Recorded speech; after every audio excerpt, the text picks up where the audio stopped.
Good evening, everyone.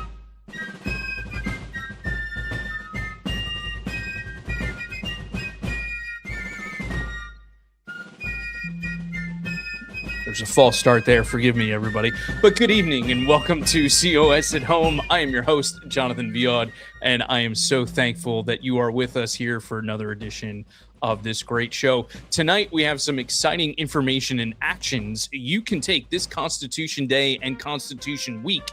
We also have some exciting news to share about successes we have had during the primaries this year. As we close the program, we have a few important dates to discuss with you.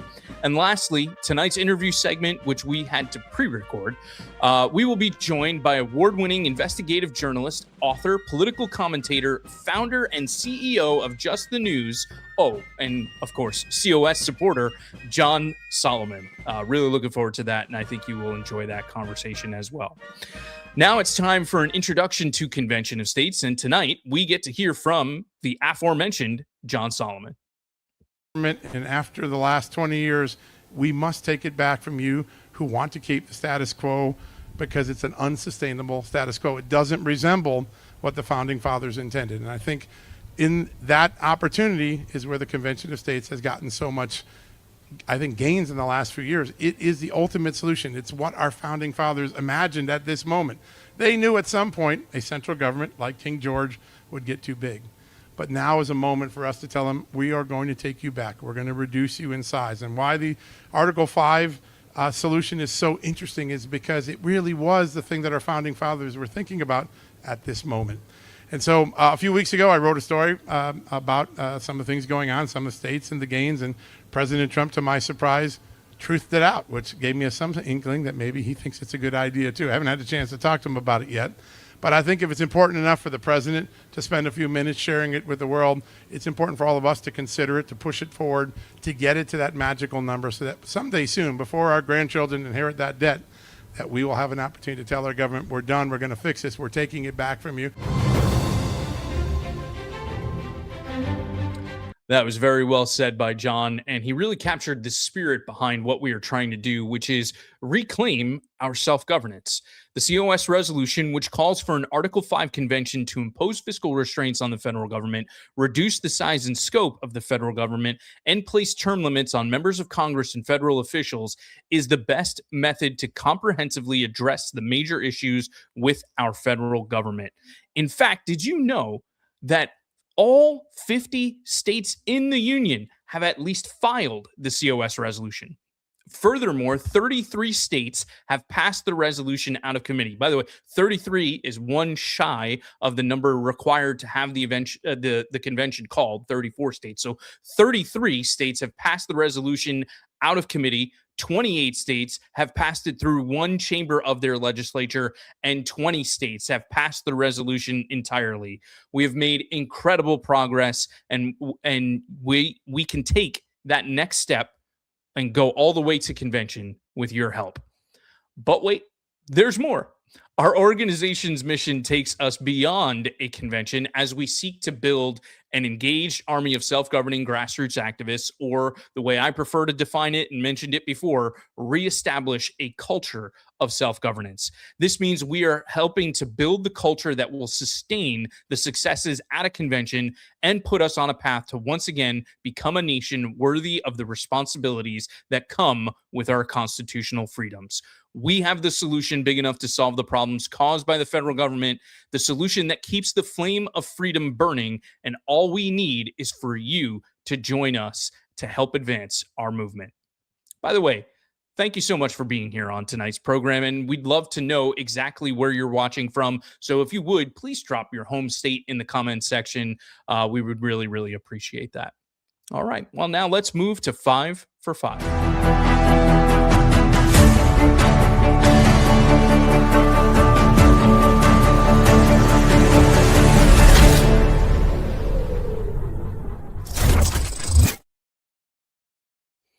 So in 2016, then again in 2023, Convention of States Foundation brought legislators from across the country to be together to conduct a simulation of an Article 5 convention. The results were simply incredible, and we have a video we want to share with you from the 2023 convention. Check it out. The Article 5 Convention Simulation. It was a historic event held over a 3-day period, August 2nd through August 4th of 2023. One of the most important events in the history of the Article 5 Convention movement and perhaps the history of the United States of America. 49 states gathered for the purpose of conducting a test run of a constitutional process that would fight back against D.C. tyranny. The Founding Fathers gave the states this process to use as a check and balance. One of the most significant checks and balances in our federal system is this one. The abuses by the federal government have awakened many people to political threats. The most important responsibility of state legislators now in America is to protect us from the profligacy and also the just imperious behavior of the federal government. We have parental authority that the founders gave to the state legislatures to supervise the child, that is the federal government, and say, you can't abuse your power. And when we go for, we'll round it up, 250 years, and never check their authority, never say to them, you can't do that, well, they're a mess. And so, when's the time to start being a good parent? Now. I think this is needed more than ever, and I'm excited that the American people are going to get a glimpse of what it looks like, how it works, and how it can really resolve the major dysfunction we see in the country today. Where we can do a practice run, a dry run, familiarize ourselves with the process. That shows the states are willing to come together and make the effort to reunite the United States. Over 100 commissioners arrived in Williamsburg, Virginia on August 2nd for the start of the simulated Article 5 convention, which ran through Friday. Self-government started in the New World here in colonial Williamsburg in 1623 and 1624. The first legislature started here in a log cabin in Williamsburg, Virginia. The ideas upon which this country was founded were debated and discussed here in pubs and coffee houses. So when you come to this place, you can't help but feel it. So we could go almost anywhere in the country to do this. It's not the most convenient place, but when you walk the streets of colonial Williamsburg and you know that you're walking in the footsteps of the founders and the framers of the Constitution, it sets a very special air for an event like this. Being in colonial Williamsburg did have a great impact on me. I'm a history buff anyway. I mean, you couldn't have chose a better setting. It made you feel like you were part of an historic event, which it is. The significance of being here, and when we had the procession with the fife and drum, it throws you back in time in your mind, and it was a great experience. On Thursday morning, Louisiana's Woody Jenkins and Senator Jason Rapert of Arkansas were elected president and vice president, respectively. Everything that's been passed heretofore, amending the Constitution, has had to be approved by the Congress. And there's very few changes that have been made. But what if Congress is the problem? What if it's impossible to make the changes you need? Because remember, you need 2/3 vote of both houses. So what the founders did in Article 5, they set forth another procedure, and that is, if Congress is the problem, how can the people acting through the state legislatures and a convention, how can they correct the problems that Congress is causing?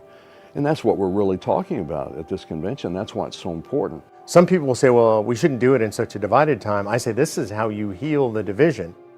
One of the reasons that we're so divided as a country right now is because Washington, D.C. does so much stuff. And if D.C.'s doing it, we know as a divided country, half the country is going to be angry. If Democrats are in power, Republicans are going to be angry, and vice versa. So by holding a convention of states, the idea is draw the power away from Washington, D.C., return it to the people in the states. The states then decide most issues for themselves. And when that happens, we'll get along a lot better because we don't have to fight about what's going on in Washington, D.C. You poll the nation, you see how important it is and how much agreement. It doesn't matter if you're Democrat or Independent or Republican, you know there's a problem. So the states are really the last check on federal power, and if we don't exercise that power, I don't believe that Congress will change. They are undisciplined and they will not discipline themselves. The body then dismissed to 3 committees, one for each of the following subject matters: term limits and judicial jurisdiction, fiscal restraints, as well as executive and legislative jurisdiction. I can say that was truly an incredible event. I had the great fortune of being in attendance in 2023, and it really demonstrated just how powerful and safe the convention process truly is. And some of those legislators mentioned how incredible it was to be there in Colonial Williamsburg, and that truly is a special place in American history. And to be able to walk those streets and then be inside and be listening to the conversations and the debates that were being held was just an amazing performance, and really enjoyed being there and seeing history come to life, because an Article 5 convention would be an historic event. And it was just amazing to be a part of that simulation. And we're very excited because we want to share it with all of you again. So this Constitution Week, we are going to be airing both the 2016 and the 2023 simulations. We think it's a great way to honor America's 250th birthday. So on September 15th and September 16th, we'll be airing the 2016 simulation in a two-part series. So part one will be on Friday, on September 15th, and part two will be on September 16th. And then the 2023 simulation will be aired again in a two-part series on September 17th, actually Constitution Day, and September 18th. So actually, September 15th is Article 5 Day. That's when this is going to begin. And then it will conclude on September 18th, a day after Constitution Day. And again, just a great way to celebrate Constitution Week. I hope that you'll join us and be a part of the restreaming of these simulations. And I think you'll really, really enjoy seeing how these legislators came together to really give us a sense as to what an Article 5 convention would be like. Now, we do not have a new edition of COS Now to play for you tonight. However, we do have some news to share about the incredible success we had in the Wyoming primary elections. And to share more about that, we have the COS Chief Public Policy Officer, Rita Peters. 6 COS opposed incumbents were ousted. 6 COS-friendly candidates won open seats, and 6 COS-supportive incumbents were defended. Let's start with the state Senate races. In the biggest win of the night, Senator Ogden Driscoll, a longtime COS champion, beat former House Speaker Chip Nyman, a staunch opponent of COS, by a mere 200 votes. COS action almost surely made the difference in that race. Lisa Ingebrigtsen unseated incumbent Senator Bob Ide, an opponent of COS, with 52% of the vote. Lauren Schoenfeld is a COS supporter who won her primary for an open seat. Senator Cale Case, a supportive incumbent, beat his primary challenger with 63% of the vote. And Senator Wendy Schuler, a strong supporter of Convention of States, beat out 3 primary opponents with 62% of the vote. Let's turn to some highlights from the House side. Aaron Edwards challenged incumbent Gary Brown, a COS opponent. Edwards won with a whopping 72% of the vote. Kenneth Roberts beat incumbent Scott Heiner, another COS opponent, with 55% of the vote. Christopher Dresang challenged Tony Locke, an incumbent who opposed COS. Dresang won with 57% of the vote. Jessica Crowder challenged incumbent Ann Lucas, a COS opponent, and won with 63% of the vote. James Wamsley challenged incumbent Representative Darren McCann and won with 60% of the vote. I'm impressed by these numbers.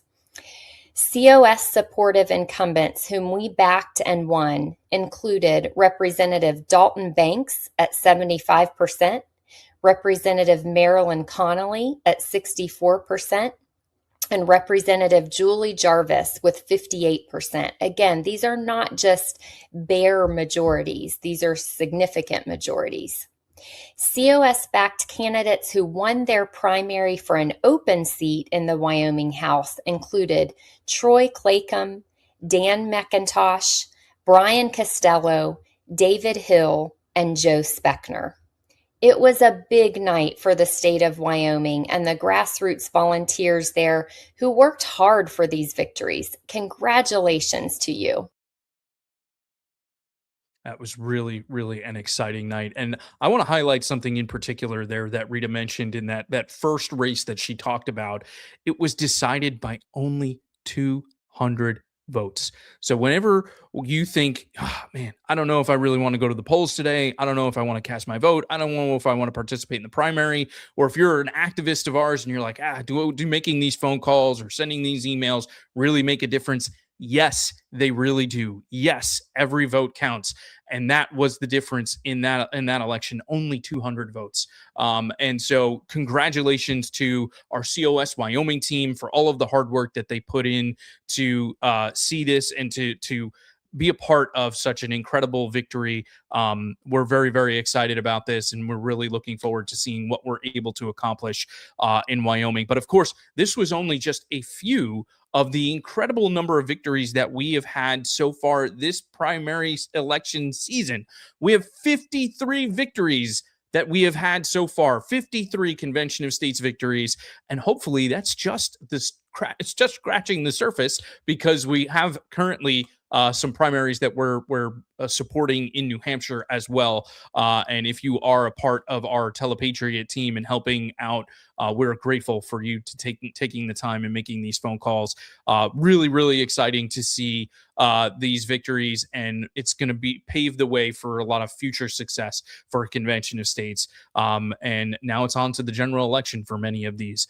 It's also, there's some other news that we'd like to share with you. We had another incredible year at the Iowa State Fair, where we brought in over 5,000 signed petitions. We actually set the single day record by bringing in over 550 signed petitions in one day. A big shout out to our Iowa team, in particular, State Director and Regional Director Karen Schuster, who has been at it for a long time there in Iowa. She led the charge for us at the State Fair. Andrew Barkman was there. We had activists from our Illinois team show up there. We had other regional directors show up there. We had a lot of people show up and be there. We also got a petition signed from at least one person in all 50 states in the country at the Iowa State Fair. It was just amazing, and just a great, great job by our team there. Couldn't be prouder of their hard work. I'm also very excited to share that we have a new endorser for Convention of States, and that is Congressman Warren Davidson from Ohio. He is our latest endorser. And of course, we are always grateful to federal legislators who support our efforts, right? Because you could say, well, we're trying to put them out of a job or take some power away from them. And yet we have courageous legislators like Congressman Davidson willing to stand up and say, yes, Convention of States is really what we need to do, because as he says there, freedom surrendered is rarely reclaimed. And that's why he supports us. And we're hopeful that we'll have the opportunity to have Congressman Davidson share his thoughts on COS and so much more on a future episode of COS at Home. Now, before we get to our interview with John Solomon, we're going to give something, a new feature, a try here on the program. Okay, we're going to take a poll, and we'd love for all of you to answer the following question. Were you disappointed the Senate didn't pass the Save America Act? Now, if you were, and yes, you were disappointed, you can answer with the number 1, or you can answer with the number 2 for no, you were not disappointed that the Senate did not pass the Save America Act. I have a feeling I know what the results are going to be from this poll, but we will share those results after the interview. I think the margin is going to be huge. Let's just put it that way. All right, now let's go ahead and go to the recording of the interview that we did with John Solomon. We have the great pleasure of welcoming to the program award-winning investigative journalist, author, political commentator, supporter of Convention of States, founder, editor-in-chief, and CEO of Just the News, John Solomon. John, how are you, sir? I am well. Good to be with you. It is an absolute honor to have you here, sir. Now, many of our listeners may know your work and investigative reporting. In fact, I was just speaking with someone who was really excited to know that you were coming on the program, but they may not know your full story. So how did you first get into investigative reporting, and what interests you about stories that other outlets may choose to skip? Well, that's a great question. So I grew up in a household full of Irish cops. In fact, I'm the only non-cop in my immediate family. My dad, my brother were long-serving police officers. So solving crime, digging into things, trying to get people the truth, trying to get people closure was a big part of my life growing up. I saw my dad do it, and I saw my brother do it.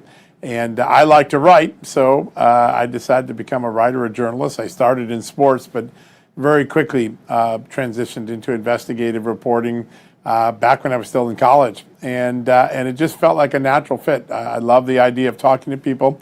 I love the idea of writing and communicating.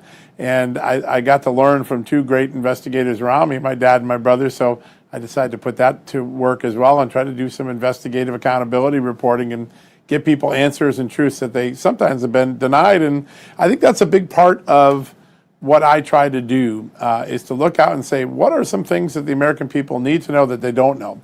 What are the things that people are trying to cover up? What are wrongs that we can right? What are issues that we can highlight that can be fixed and make life better for everyday Americans? And so when I set out to go about doing a story, whether it's on censorship or political ethics issues or improper government weaponization, I try to just find things that would matter to the everyday American that maybe they haven't been told yet. And that's sort of the compass.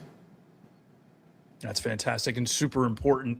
So now I think it's been about a year that you and Mark Meckler came together to launch Just the Network, expanding on Just the News. So how did that come about, and what do you hope this network is able to accomplish? Well, I think when we step back and look, there's a large number of people, millions of people a day that enjoy the news sentiments and the news values that we bring every day to the table. And I hear all the time, I wish those sentiments were also in entertainment and in sports and in economics and in the other forms of television and media that are out there today. I think a lot of people feel like much of the media has been skewed to one perspective. And so what we tried to do with Just the Network was build a company that would give you your news just the way it's always been at Just the News, but expanded to entertainment so that when you're watching comedy, you got something to laugh at. You're not being indoctrinated. When you're watching sports, it's just about what's happened on the court or the field, not social engineering in the locker room. If you're watching something about the economy, you're just getting the data points for you to make up your mind. And I think it's sort of a back to the future project. We used to have a television system where people could watch at night and not feel like someone was leading around by the nose and trying to change their mindset with what was supposed to just be comedy. And so returning to comedy that's just about laughter, sports that's just about competition, news that's just about facts, kind of, I think, is apropos for the moment we're in. I think people are tired of being in a divisive television culture where our nighttime comics are more interested in changing your political viewpoints than just making you laugh. Yeah, you're absolutely right about that. And it's a shame that we've gotten to this point, but it would be so refreshing to just be able to tune into entertainment or sports just for that and not get the political lecture thrown in. So very excited to see what Just the Network will be bringing. So you've been very supportive of Convention of States over the last few years. Would you mind sharing with our audience when did you first learn about Article 5 and what led you to believe that this was a solution worth pursuing? Well, as a journalist, I've seen this extraordinary explosive growth of spending. Most of the debt that's been accumulated in the 250 years of our country's history has been accumulated in the last 20 years. And really in the aftermath of 9/11, when I was at the Washington Times as an editor, one of the most important stories we did back in 07 and 8 is to show how 9/11 became a massive excuse to build a huge government that sometimes would infringe on your civil liberties and certainly infringe on your wallet, and yet not all the things that extra-sized government were supposed to deliver were being delivered. That was back in 2007 and 8 when we did that project.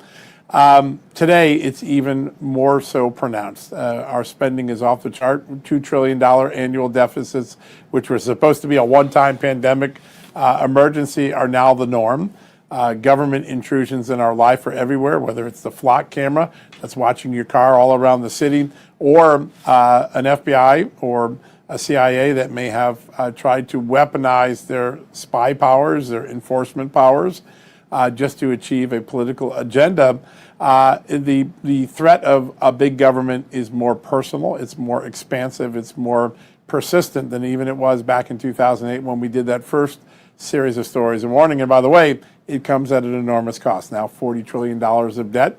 When I came to Washington, the debt was under, I think, $5 trillion. So we've gone from $5 trillion to $20 trillion pretty quickly. And a whole generation of politicians seem to not worry about the debt. They just keep kicking it off into the future. Like, we'll deal with that someday later. But we're now at a total debt that rivals the size of the annual GDP. That's always been a tipping point warning sign for economists. So none of the solutions that have been talked about in the past have worked. The Tea Party had a great moment, but it didn't change the arc of spending. Multiple elections brought Republican Congresses and Republican presidents. Spending has gone on unabated, and as has the deficit. And so looking for something that the Founding Fathers imagined as a solution for such a crisis was interesting to me. I think I first learned about it probably in the 2015, 2016 timeframe. I think it was still the editor of the Washington Times, and a couple of pieces were written about it. And then I realized, hey, the Founding Fathers envisioned this moment. They envisioned a moment where maybe America would be tempted to have an almighty centrist government, or centralized government, excuse me. And they had a solution for it, which was a convention of the states. And so it feels like, hey, the Founding Fathers had a good idea, and everything else that's happened in our country, why not this for this moment? And so that's when I first began to learn about it and report on it. And since then, we've seen many state legislatures, more than a dozen and a half, going towards 2 dozen now, embrace the idea, which is quite a movement. It's rare to see that many states agree on anything. So the fact that they're agreeing on a convention and a convention of the states is, I think, very important political force in American politics right now. Absolutely. And it's incredibly exciting to see all of these states come together around this, because you're absolutely right. In a day and age where we are so divided, why not unite around issues that impact most Americans and that they care about the most? And Convention of States really is offering that. And I think Article 5 really is the solution to some of these problems. So, John, at the time of this recording, we are just a few weeks away from the beginning of early voting for the midterm elections in some states. From your reporting, what issues do you think will actually decide these races? Well, affordability will certainly be one of them, because the president has brought down prices from everything from prescription drugs to beef and food and eggs, and long-term, the price of energy. The Venezuela deal last week, where you add 90 billion barrels of oil to America's reserve, is transformative. We may not need OPEC. We may have an American OPEC soon in what President Trump has done. But people are still feeling the bite of the Biden years. And then, of course, the Iran war has brought up gas prices a little bit, which makes going and filling up your car or your truck a little more painful right now. So affordability is there. The Republicans have a really good agenda to run on. They have the new big beautiful bill that was passed a year ago. Significant new revenues have been returned from the government back to the people. The average family, according to Steve Moore, the great economist, has $3,000 to $4,000 or more disposable income in 2026 than it had in 2024. That's an impressive amount of new income. It's something that people feel, actually. They can actually notice it. So affordability will be there. Republicans have one vision, which is let's reduce government, let's reduce regulation, let's create competition in the marketplace and drive down costs. And then the Democrats, and particularly the far left wing of their party, has a different idea, which is let's build a massive central government. Let's redistribute wealth. Let's create a dependence between the American people and its government on everything, from healthcare to where you get your food, to what you eat, to what you watch on television. And they are lurching further and further towards socialism. And some of their far left stars right now, some of the candidates that are running in the 2026 election, are going to be advocating for things that are clearly communist. So I think the two big debates in this election are affordability, and there's two different visions for it. And then, does America really want to become a socialist, communist state, because that is what the far left activist part of the Democratic Party currently wants. They're overt about it. Just this weekend, AOC rejoined the Socialist Party, Social Workers of America, so she's back in the socialist fold. You got El Said out in Michigan that has really significant socialist values. You got many other Democrats embracing communism and socialism. So I think the extremism, do we want to be an extremist communist socialist country after 250 years of being a constitutional republic and a democracy? And how are we going to get affordability? And there are very different divides between the two parties. The choice could not be more stark than what will be presented in the fall election. I totally agree with you. And, you know, now that the primaries are over, I'm confident that the mainstream media will do its best to hide the fact that there has been that significant increase in candidates running on an openly socialist platform. I'd also say there's a concern amongst many Americans about the rise of the red-green alliance, candidates seeking to mesh Islamism and that socialist Marxism that you were just talking about. Do you believe that the conditions for the popularity of such candidates is due to the chaos and uncertainty that's been caused by an overgrown and out-of-touch federal government? So I think the first seeds of this Islamist Marxist marriage, which is playing out in our streets on a daily basis now, and for which, if you look more deeply into those who've advocated for this alliance for a long time, by the way, the ultimate goal is a color revolution in America to overthrow the constitutional republic as we know it. Now, whether that's a violent overthrow or a political overthrow done through policy and elections, unclear how that will play out. But the goal is to change the America of the past to something that looks like an Islamist Marxist merger of ideas.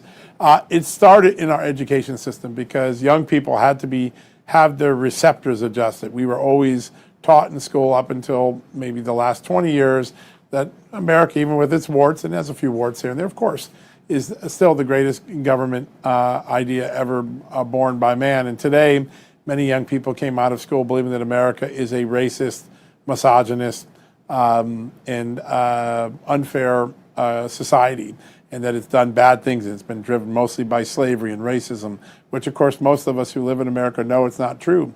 But our children were given those receptors. So the education system set the receptor levels, changed the receptivity of young people to what messages they would gravitate towards: climate change and an almighty government trying to solve the climate, an almighty government trying to solve healthcare, an almighty government trying to determine what is right and wrong on the internet, censorship.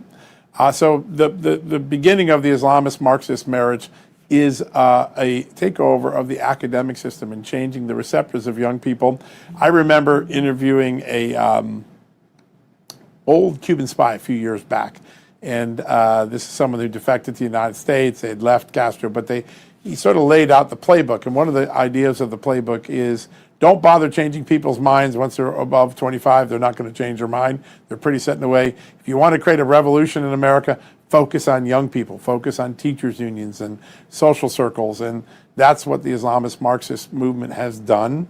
It's made some people in the West so uneducated that the head of the Canadian Broadcast Corporation, the main public broadcaster in Canada, actually thinks that we shouldn't call 9/11 a terror attack.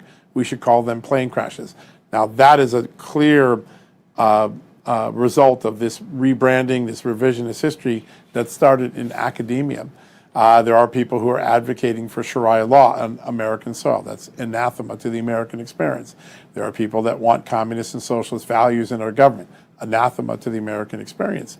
But most of our young people do not know that communism and its associated socialism is responsible for somewhere between 80 and 100 million deaths in world history. That's one of the largest scourges of political death in the world. But our young people weren't taught it. They weren't taught about 9/11.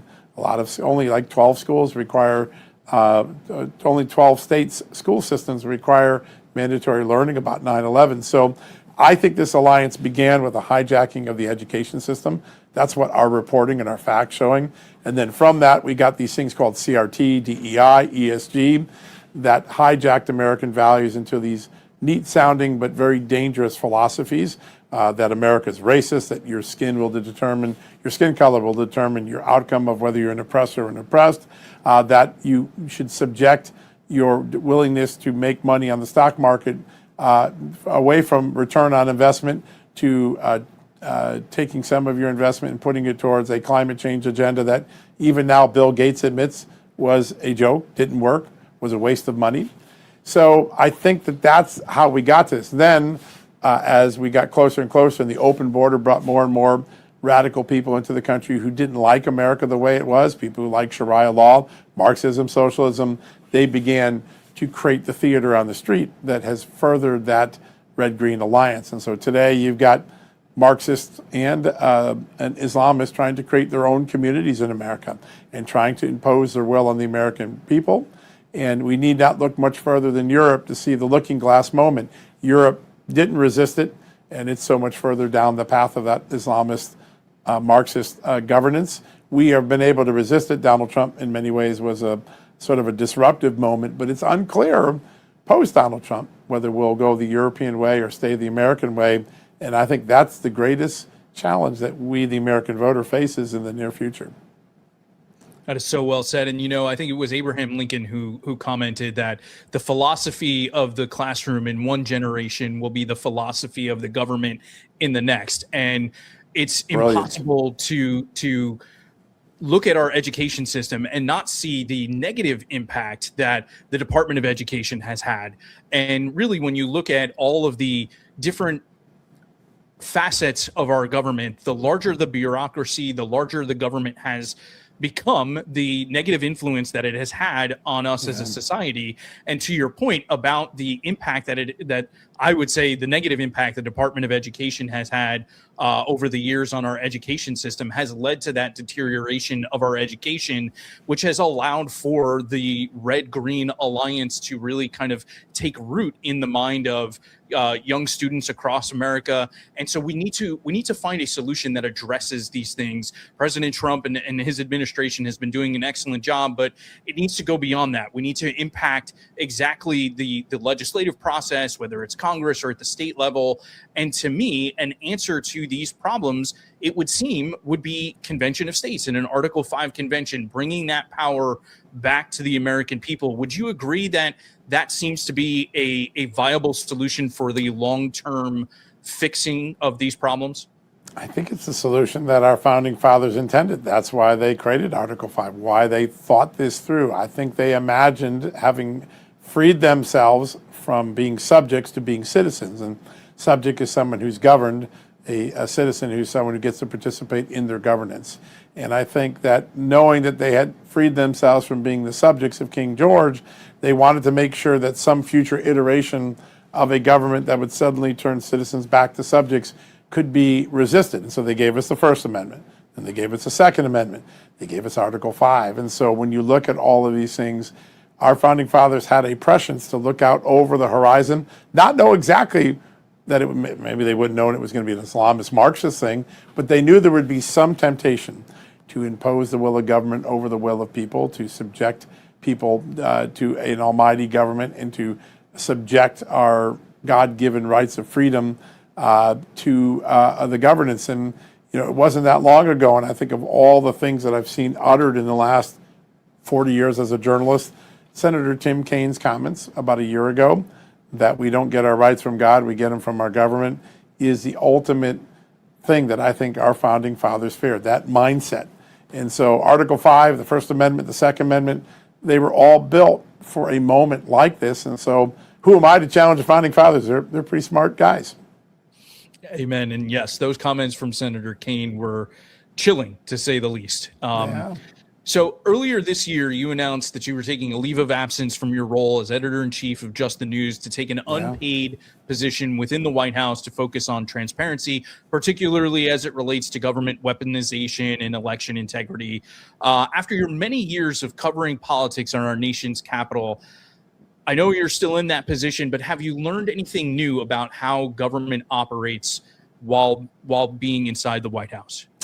I want to quote somebody comes on my show a lot that had a lot to do alongside my reporting. He was in Congress, I was in the media, but together, along with Sarah Carter and some other people, Jim Jordan and Ron Johnson and Chuck Grassley, helped us unravel what was the first of several political dirty tricks carried out under the color of government authority, Russia collusion. And Jim Jordan comes on my show about once every 3 months, and he says something that's, I think, true, and now that I've been in government for a few months, it's even more true. It was worse than we knew. We knew that there had been an effort to carry out a political dirty trick for Hillary Clinton using government power, FBI and intelligence. They hijacked intelligence assessments. They turned the criminal investigative system for political gain against an innocent group of people. But as I've gotten further into this, it is far worse. The civil liberties violations are far worse. The censorship is far worse. And I think, and then also the things that were conducted under the name of government that might have been based on utter falsehoods are becoming more and more pronounced for me. And as we see now, this government we created was willing to turn a blind eye, not tell the American people, its president or its Congress, that China stole 220 million of our voter files. They weren't willing to tell the American people that voter machines were vulnerable to foreign hacking. They weren't willing to tell the American people that there was a Chinese threat in the Congress, an infiltration of a congressman, Eric Swalwell, by a Chinese spy, or that they had tried to co-opt that Chinese spy without letting us know that they treated her like a confidential human source.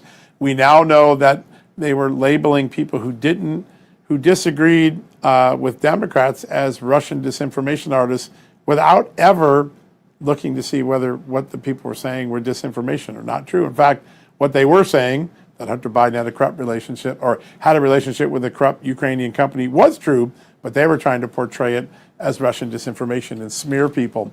So I think as this project unfolds over the next 8 to 10 weeks, I hope to be done by late fall, the millions of pages we've gone through, the thousands of pages we'll release, will show that the weaponization of government was more pronounced, more pervasive, more serious, and more damaging than we knew, that the mistruths and the truths denied the American people were far more extensive than we knew, and that our civil liberties, our rights to freedom, hang dangerously close to an abyss. The government is willing to pierce those civil liberties in ways that could not have been imagined 10, 20, 30 years ago. And I think that's what's most been enlightening to me. I knew it was bad because I've been covering it. I've been able to tell some of the big stories of our generation. But now that I've been on the other side and releasing these documents, it is far worse than we knew. And I'll just give you the one example that sticks in my mind as the measuring stick for how bad it is. There's a moment when in 2020 we know that foreign powers are meddling in the election. The government wants to call it a perfect, safe, most secure election in history. And there are people in the intelligence community that know that's not true. And they want to speak up, but they're being suppressed and they're being crushed and they're being shamed and they're being moved aside. And there's a senior FBI director who knows, a senior FBI official, I think it was a deputy assistant director, if I remember correctly, who says, I've set up my own shadow government to keep information from the president, from the Congress, and from the American people. That is such a stunning admission made on a text message. I've set up my own shadow government to keep the American people in the dark about something that affects their national security. I've kept the president in the dark. I'm keeping the Congress in the dark. In this case, it was Chinese threats to the election system. But that mindset that on the taxpayer's dime, they could deprive the American taxpayer of truths that they should know about, that they should be warned about, I think says it all about just how bad the government has become and how wayward and politicized and weaponized it's become.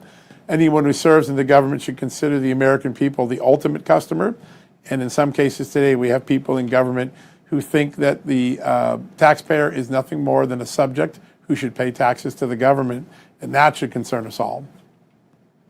Absolutely. That is horrifying. And I think it just underscores why we, the people, really need to re-engage and not allow this kind of thing to happen. And thank God that you're in there uncovering these things and bringing that transparency that's needed. I know we're short on time, so I've got one last question for you, sir.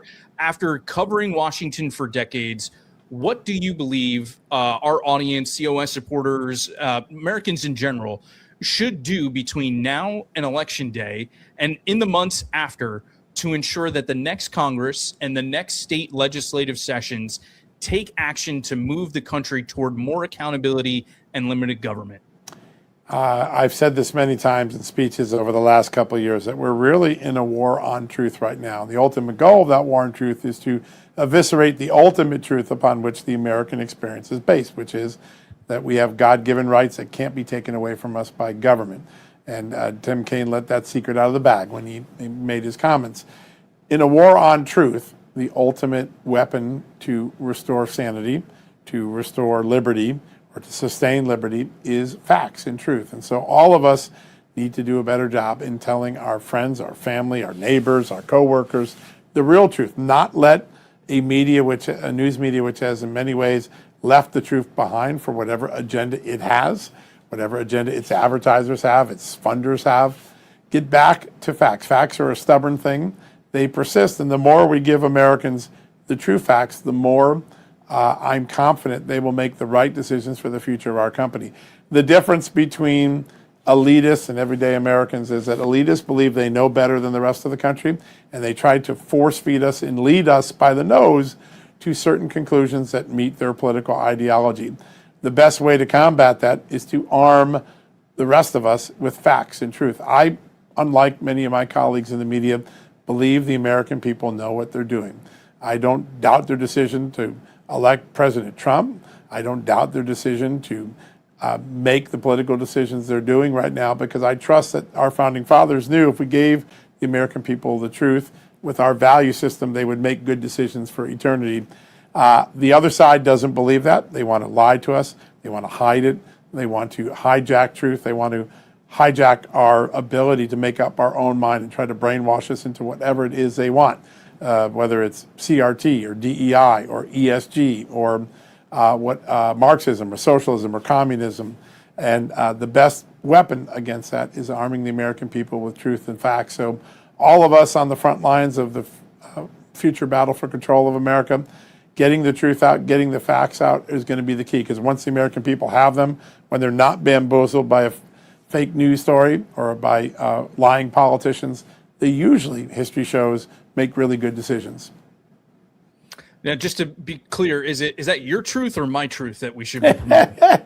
See, I believe facts are facts, right? I've always told, I've been anathema. I used to say funny things in my journalism class at Marquette University, which is they used to teach journalists you can be objective. That's not true. You can't be objective. You can be accurate, you can be fair, you can be balanced, and you can be neutral.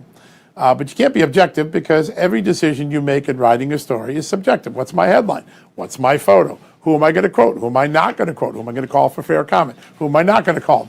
So journalism lied to itself in believing that we could be objective. We can't. We can be accurate and fair. We can be neutral, and we can be balanced. I think that facts are facts. We could come to different interpretations of what they mean or what they should mean for policy or elections or our vote, but facts are facts. Hunter Biden's laptop was not a Russian disinformation op. President Trump was never a Russian stooge of Vladimir Putin. There was no basis to open up Crossfire Hurricane. The Biden family did get money from China, and they were dealing with people, at least in Ukraine, that had corrupt ties. Those were facts that we were denied, and as a result, bad political decisions were made, unjust political decisions were made. But facts are facts. We may still come to very different decisions, but those aren't truths. Those are political beliefs and political values, and people are free to exercise them as they want. But there still needs to be a factual basis for how we make decisions. And I think now, for the first time, we're getting to see that we were misled in ways we couldn't imagine. We were lied to during the COVID pandemic. No, the vaccine wasn't efficacious. It wasn't totally safe for some people. And yes, the COVID virus likely leaked from a gain-of-function dangerous experiment funded by the United States government in a Chinese lab in Wuhan. All those things we were told weren't true. They were true.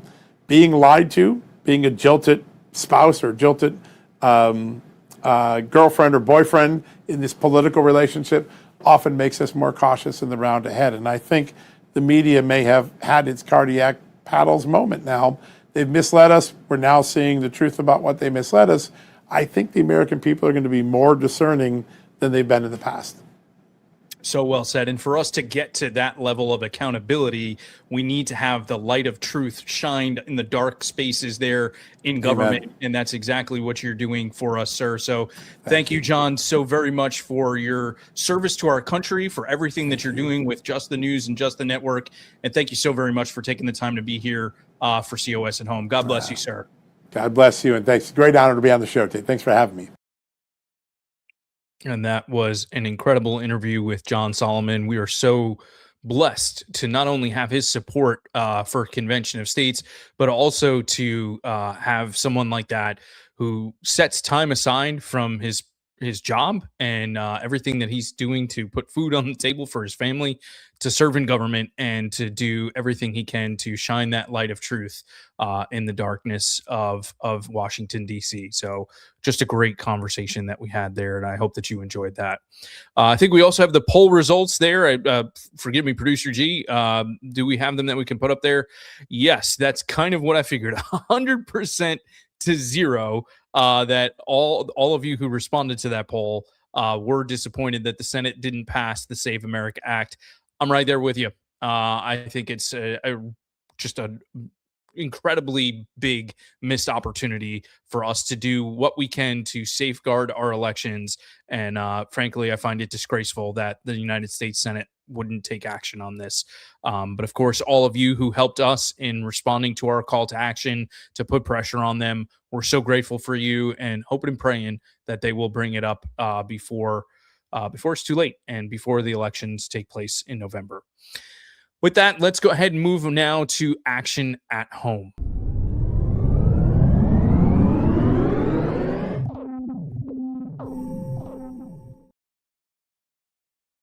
So I'll be honest with you, I'm not entirely sure how September managed to sneak up on me, but with September's arrival, it means that Constitution Day and week are just around the corner. We talked a little bit about this earlier when we were talking about the simulation and what we're planning to do with restreaming that.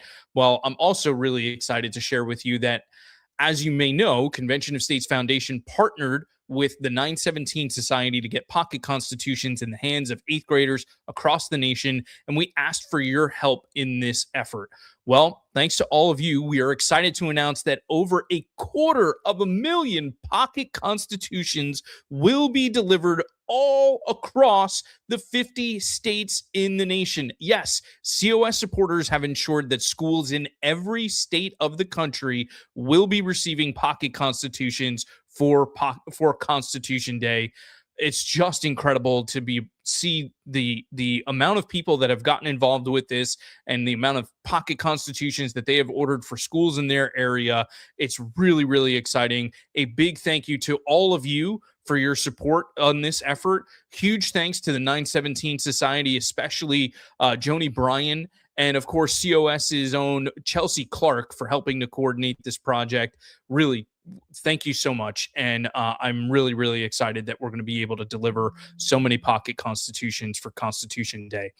That's not all. We are excited to share a Constitution Week landing page available on the Convention of States Action website to help you share and educate your friends and family about the United States Constitution. So if you visit conventionofstates.com/1787, you'll see the page that Producer G has on the screen for you right now.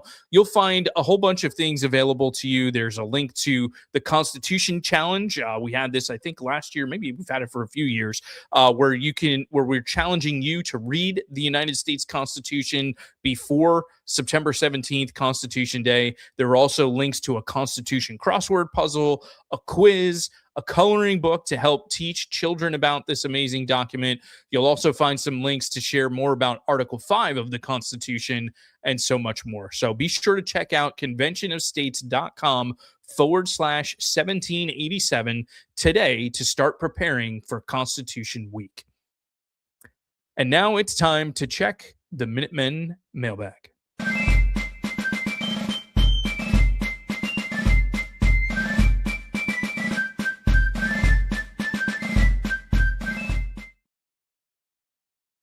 Okay, so we just polled all of you to ask about the Save America Act. Well, we also put a question out there for this month's Minutemen Mailbag, and the question was: the Senate failed to pass even parts of the Save America Act.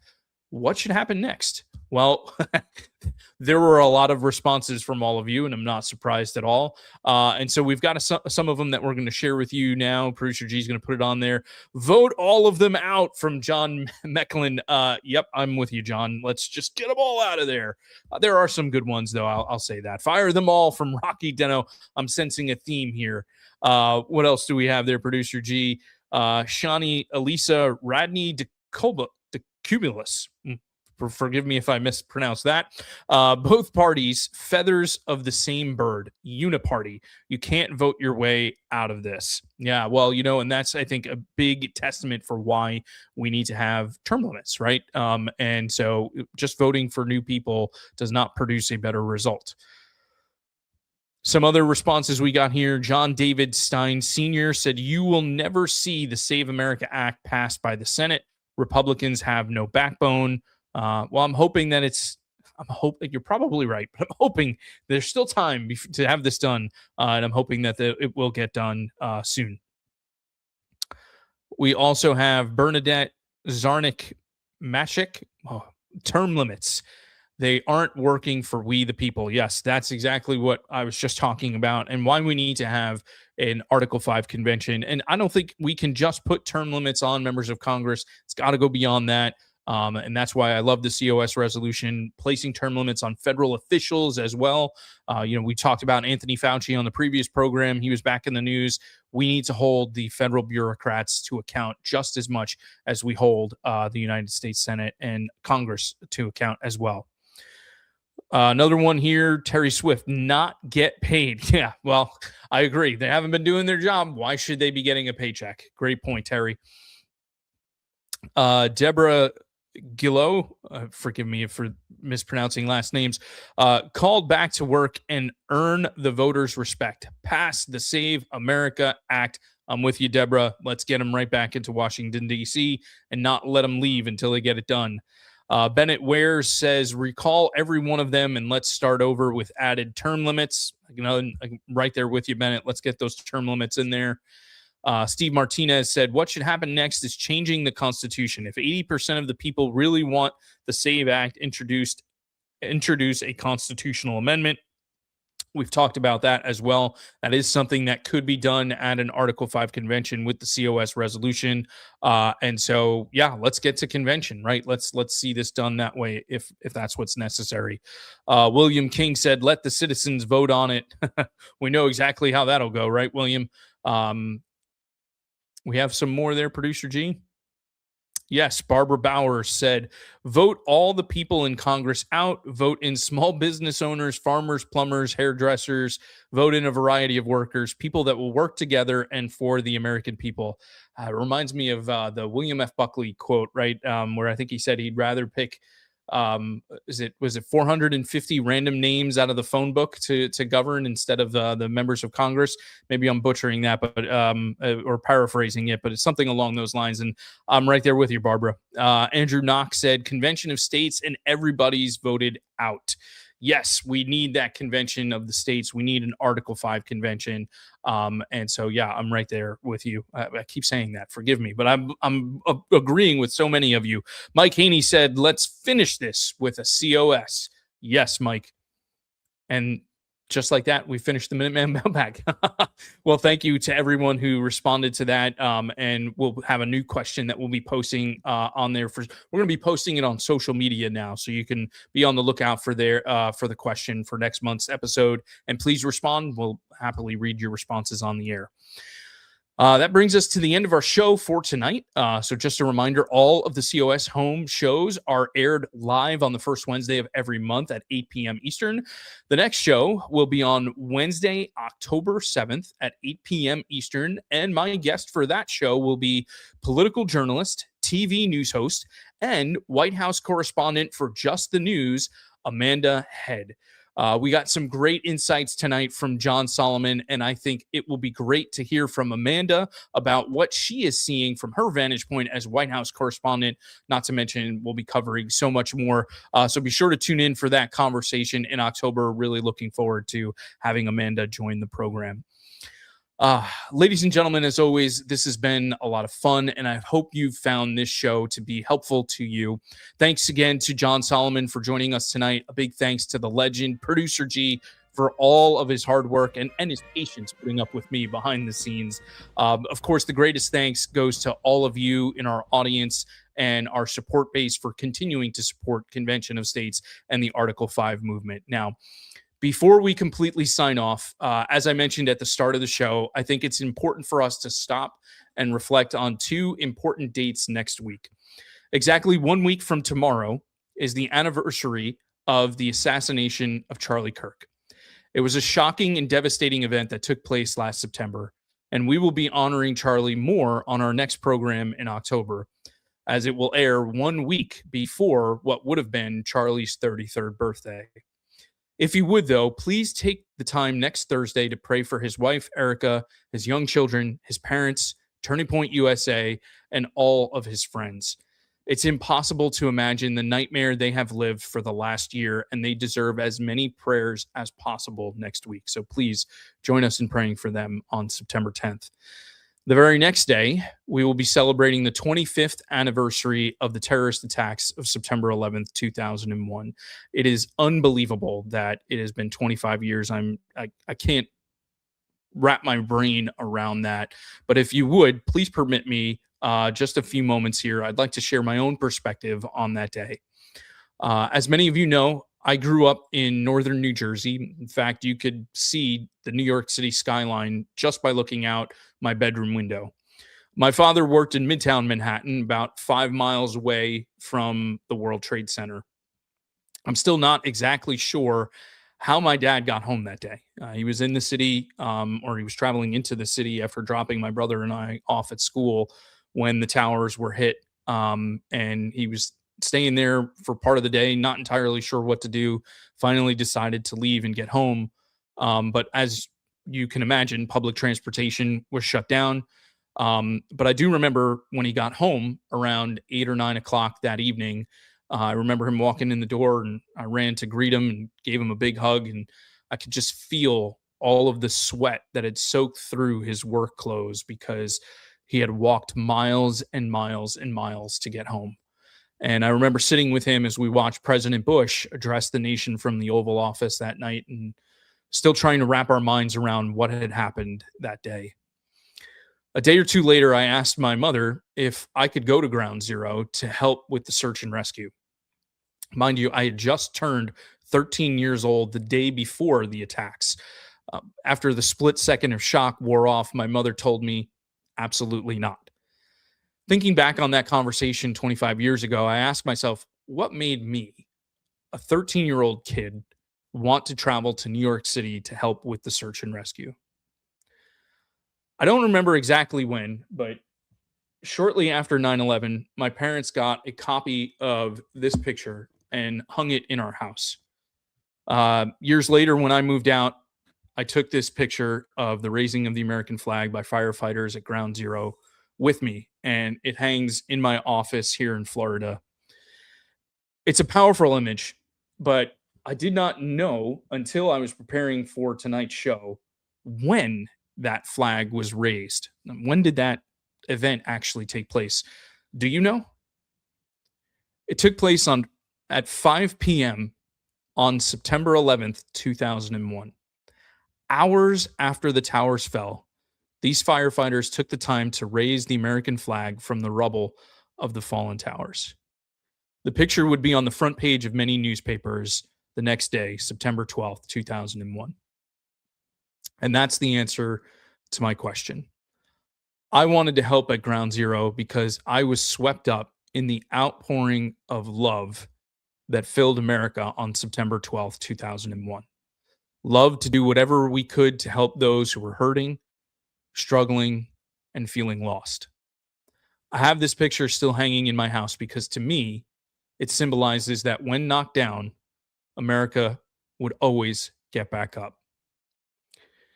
Ladies and gentlemen, we are a long way from September 12th, 2001.